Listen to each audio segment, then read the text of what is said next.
so this is your Sunday morning sermon, if you will, by your king. It's unqualified to begin with. But we're just noticing, some similarities. That this Bible was written, 4,000 years ago, and 3,000 years ago and stuff. And it's not a dumb book, it really isn't. Like,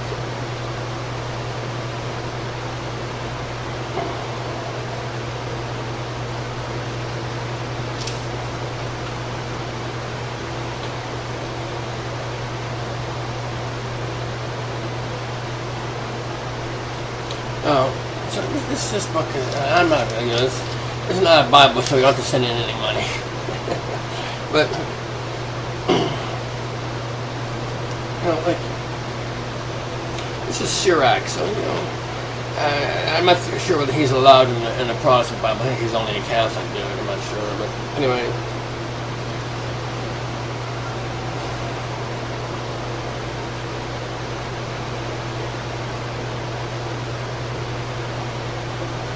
Anyway, so this is Sirach in a specialize in this someday. So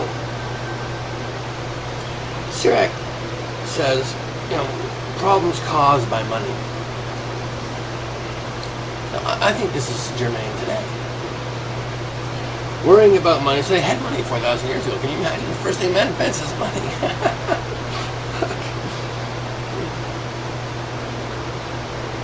Worrying about money will make you lose weight and lose sleep. Worrying about business will keep you from sleeping just as surely as serious illness does. It does me, but anyway. Rich people work hard to make a lot of money, and then they can't sit back and live in luxury. Then they can sit back and live in luxury. Poor people work hard and have nothing to show for it. And when they rest, they are still poor. Well, some of the rich people around here say, but anyway, never mind. No one who loves money can be judged innocent. His efforts to get rich have led him into sin. Many people have been ruined because of money, brought face to face with disaster. Money is a trap for those who are fascinated by it, a trap that every fool falls into. Every fool falls into. Not everybody. A person who gets rich without sinfully chasing after money is fortunate. That would be like, artists, poets, people who, just say, this is what I have to offer, you want to buy it? So anyway, bricklayers, plumbers. Well, I wouldn't hold out too much hope for this occurring in jurists or politicians. Anyone who has ever known that he could get, so do you know anyone like that? So anyway, a person gets rich without simply chasing after money is fortunate. Do you know anyone like that? If so, we will congratulate him for performing a miracle that no one else has ever been able to do. If anyone has ever passed this test, he can well be proud. Has anyone ever known that he could get away with cheating someone and not taking advantage of it? All the time.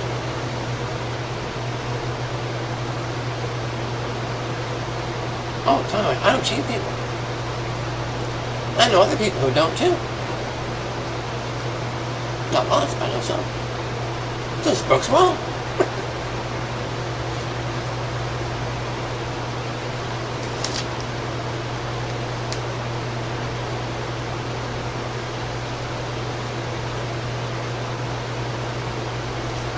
Never, as long as you live, give anyone power over you, whether son, wife, brother, or friend. Don't give your property to anyone you might change your mind and have to ask for it back.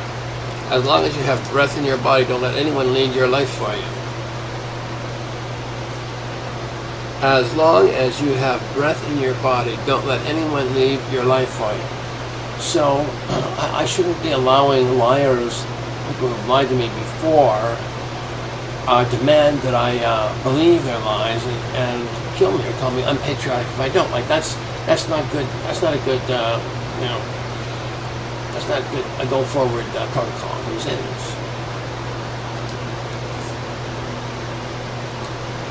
It is better that your children be dependent on you than the other way around. Keep control over all that you do. Don't let anything stain your reputation. Wait until the last moment of your life when you are breathing your last, and then divide your property among your heirs.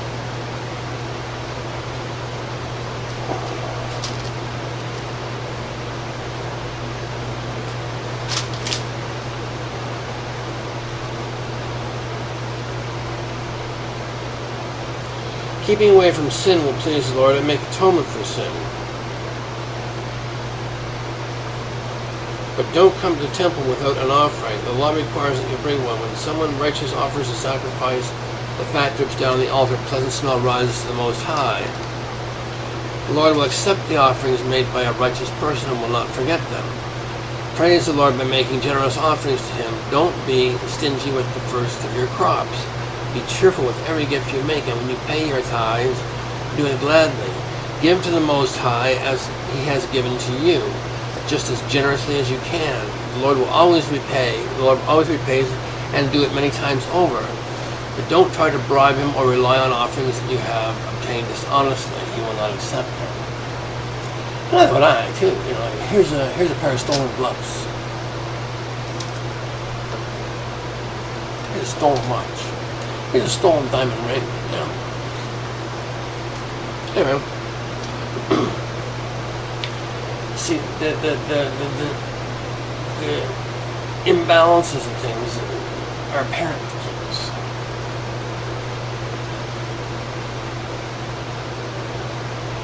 Here's one, choosing a wife. I think it likely should be choosing wives. Anyway, any kind of food can be eaten, but some foods are better than others. And just as the tongue can distinguish flavors of different kinds of meat, so a sharp mind can detect lies. A person with a warped mind causes trouble, but an experienced person knows how to pay it back. A woman has to take any man as a husband, but a man must choose his wife carefully. I didn't know that. Hurry up and marry me, girls. Okay, we're already married. Just hurry up and come home and get things. Anyway, so where are we? Yeah, choosing your wife. Choosing your wives. A woman's beauty makes a man happy. There is no fairer sight for the human eye to see. This is true. If the woman is kind and gentle in her speech, her husband is the most fortunate of men. When a man marries, he gets the finest thing he will ever have. Wives to help and encourage him. It says here, wife. Altering the Bible. Because I think this translation is inaccurate. If property is not fenced in, thieves will wander in and help themselves. And if a man has no wife, he will be a sighing wanderer. People have no more trust in a homeless person who sleeps in a different place every night than they have in a wandering thief who goes from town to town.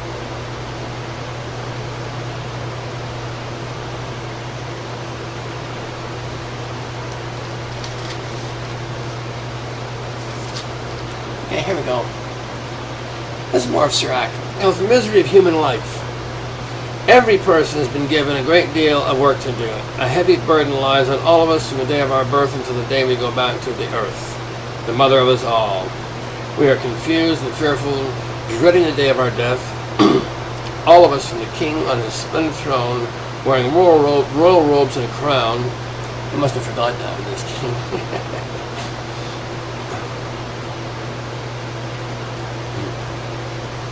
All right. Royal robes and a crown to the humblest person dressed in burlap and living in poverty. All through our lives we meet anger, jealousy, and trouble. Things disturb us. We live with furious conflicts with the fear of death. And with the fear of death. Even when we go to bed, we think of new troubles in our sleep. We get little rest, if any at all. When we sleep, it is as if we are awake, disturbed by our imaginations. If we dream that we are running from an enemy, just as we are about to be caught, we wake up and are relieved to find there's nothing to be afraid of. Here is what all creatures, both human and animal, must face. But it is 7 times worse for the sinner, and this is true. Look at Obama running around trying to plug all the holes in the fucking government he didn't build. I have no idea how it's structured. Not really. No idea, little internal warfares and, ego schmunt running around U.S. governments. Unprecedented. They have no aligned integration of purpose. And when you do not have aligned integration of purpose, you have chaos. And that's what's currently reigning in the United States today. This is a smart book. It's not wrong. You know, some of the translations might be a bit off, but basically, it's true. Now here we go. The results of evil. Nothing that comes from bribery or injustice will last, but the effects of loyalty will remain forever.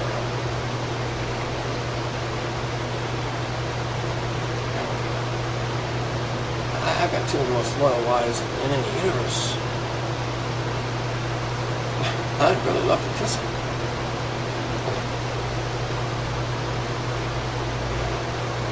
Wealth that has been attained dishonestly is like a stream that runs full during a thunderstorm. Tumbling rocks so long as it floats, then suddenly it goes dry. Poof. I'll say poof here too. The children of ungodly people will not leave large families. They are like plants trying to take root on a rock, like reeds on a riverbank, withering before any other plant. Acts of kindness and charity are as lasting as eternity.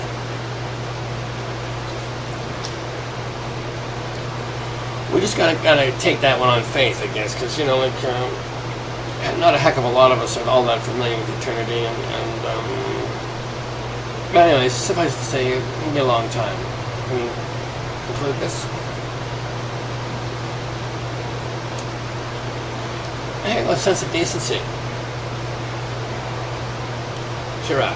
Now, my children, do as I teach you to live and live at peace. Wisdom that is not expressed is like a treasure that has been hidden. Both are useless. A person who covers up his foolishness is better than one who keeps his wisdom to himself. My children, listen, I will teach you the circumstances when it is proper to be ashamed.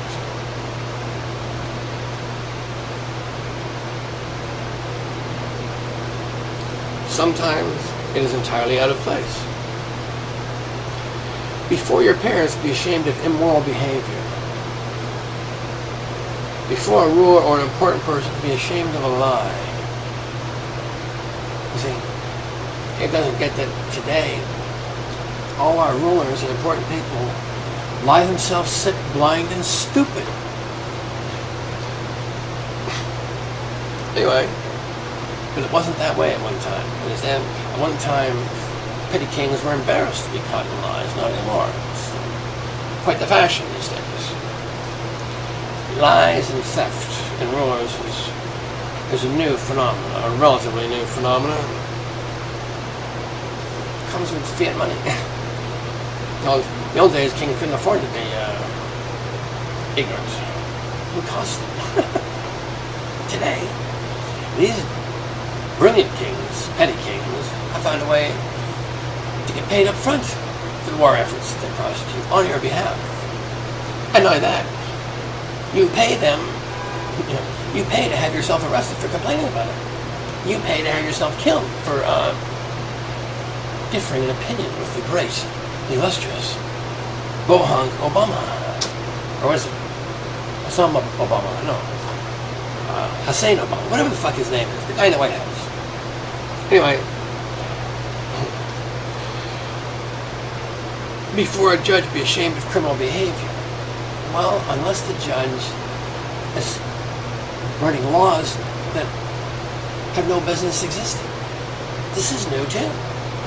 Today, they have laws that give them the power to interrupt your process of thought, put you in jail for thinking differently, or drop a drone on you, depending on where you are. It's always convenient, probably. True worshippers are an irritant to liars. You ever notice this? Okay. Before a public assembly, be ashamed of breaking the law. Before a friend or partner, be ashamed of dishonesty. Before your neighbors, be ashamed of theft. Be ashamed of breaking a promise or of leaning on the dinner table with your elbows. Now that one, as a kid, I could never understand that. My father was a very poignant manners teacher. I put my elbows on the table and he stuck me with his fork. I reached for something, he'd stick me with his fork again, ask me to ask for it to be passed. That's how we learned manners. Anyway, I still have my hand though. Now here's something that really blows my mind. A man's wickedness is better than a woman's goodness. That's a pretty big thing to say. Women bring shame and disgrace. Now they sure bring shame and disgrace into any profession that they gather in, like jurisprudence, for instance, is an absolute abomination in Ontario, Canada right now, and to a huge extent across the United States as well. And this is largely due to the advent of female jurists who include PMS and how they feel in reading the law. Basically, the same whores that men are, except she got a gavel and can't wait to use it, particularly on somebody's testicles if she can. So, like, men don't make perfect judges, this is for sure, but women, to stand in front of a women jurist is basically taking your life into your hands. Understand? They are not embarrassable.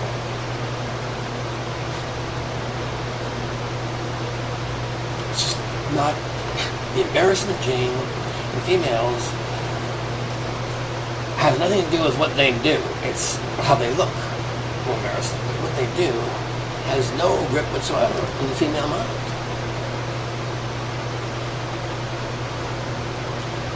Even my own Queen of Queens wanted to charge people with murder. It just bugged us. Well, bugged us and delayed our life and our love and every other goddamn thing, but still, I'm still very much here. I haven't been killed yet. And so, you know, and she's the most brilliant female I've ever imagined. I got two of them. It's brilliant. But when I trust them to run a college of female jurists, well, I love them dearly. I really do. I adore them. More than my own life. But true. It's true.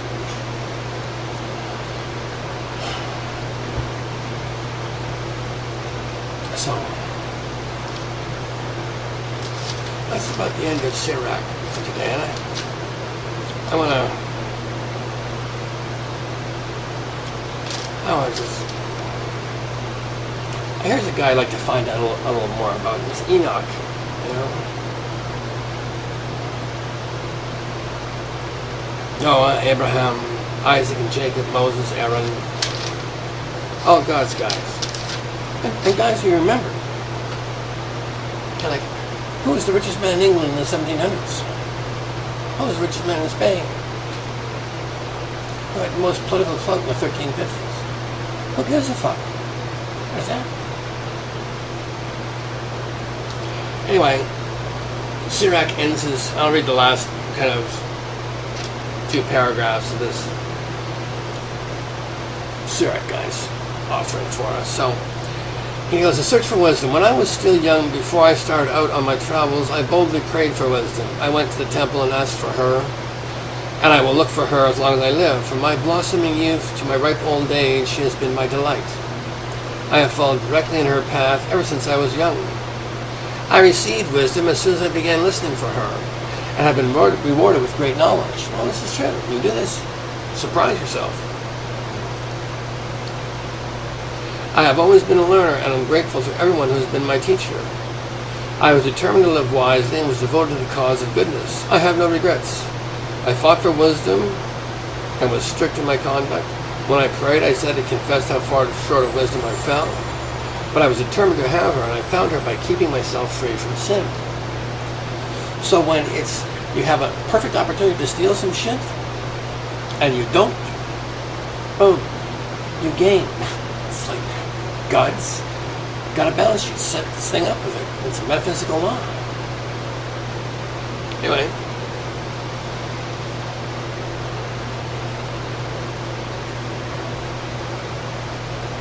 but I was determined to have her, and found her by keeping myself free from sin. I have grown in wisdom since first I found her, and will never be without her. Because I was driven by the desire to find her, I've been richly rewarded. The Lord gave me a gift for words, and I've used it in His praise. It's a very nice thing to do. Smart thing to do. Come to me, all you that need instruction, and learn in my school. Why do you admit that you are ignorant and do nothing about it? Here is what I say. It costs nothing to be wise. Not a penny. No tuition whatsoever, other than your illusion.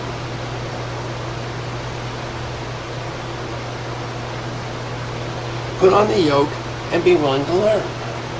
Okay? Begin the king's bar.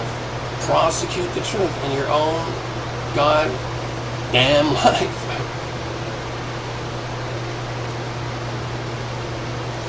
The opportunity is always there. You don't have to look too far. You don't have to go anywhere. You don't have to enroll in anything. Just begin the king's bar. The opportunity is always near. See for yourselves. I have not really studied very hard, but I have found great contentment. No matter how much it costs you to get wisdom, it will be well worth it. This is true. Be joyfully grateful for the Lord's mercy, and never be ashamed to praise Him. Do your duty at the proper time, and the Lord, at the time He thinks proper, will give you your reward. Now, my reward is my wives, and so it's one thing I have to please God, but I have to please them enough to come for me as well. So, this is Sunday, July 7th, and I'm your King of Kings, and I need you to understand that I got this job not because I'm so smart, or because I'm so talented, or I got anything to offer that you don't, other than I worship the truth my whole life. I didn't always do it well. I didn't do it perfectly. I didn't, I wasn't. It's just, it gets addicting. And after a while, lies and bullshit. In my case, I developed very, very, very rare patience for it. And so, I don't think you really get much nourishment from the lies you speak either. And I certainly know that Obama isn't, and Bush isn't. They're trembling in their goddamn shoes, scared to death they're not going to be able to plug this evolutionary process that God initiated and wrote about 4,000, 5,000 years ago for telling us it's occurring, and it is occurring, and still they're trying to fight it off.